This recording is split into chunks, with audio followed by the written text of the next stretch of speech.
وَإِنَّمَا كَانَ الَّذِي أُوتِيتُ، نبی اکرم صلی اللہ علیہ وسلم فرماتے ہیں مجھے جو معجزہ عطا ہوا ہے وحیاً، وہ کوئی حصی معجزہ نہیں ہے، نہ وہ طب کا معجزہ ہے، نہ وہ جادو کے توڑ کا معجزہ ہے۔ وہ مجھے جو معجزہ عطا ہوا ہے، البتہ جادو کا، دنیا کائنات کی ہر بیماریوں کا توڑ اس میں ہے، لیکن وہ اس طرح کا نہیں، اس کی نوعیت وہ نہیں، اس کی نوعیت علمی ہے۔ وَإِنَّمَا كَانَ الَّذِي أُوتِيتُ، مجھے جو عطا ہوا ہے وحیاً، وہ وحی عطا ہوئی ہے، اوحاہ اللہ تعالی علیہ، جو اللہ نے میرے اوپر القاء کی ہے، مجھے اللہ تعالیٰ نے وحی عطا فرمائی۔ پھر نبی اکرم صلی اللہ علیہ وسلم فرمایا کہ اس وجہ سے کہ مجھے جو علمی معجزہ عطا ہوا ہے یہ قیامت تک کے لیے چلے گا، اور یہ جاری معجزہ ہے، زندہ معجزہ ہے، اور قیامت تک کے لیے رہنمائی کا اور ہدایت کا سامان ہے۔ اس لیے نبی اکرم صلی اللہ علیہ وسلم فرمایا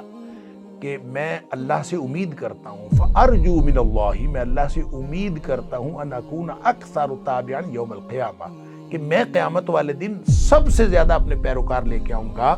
کیونکہ قرآن کے اندر جو طاقت ہے، یہ جو اس کے اندر معجزانہ طاقت ہے کہ لوگوں کو ہدایت کی طرف لاتا ہے، وہ معجزانہ طاقت ان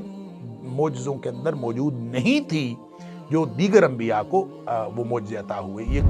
جاری معجزہ ہے، زندہ معجزہ ہے، تو اس کو آپ اعجاز سمجھیں۔ قرآن ایک معجزہ ہے، کلام تو ہے لیکن یہ معجزانہ کلام ہے، عاجز کر دینے والا کلام۔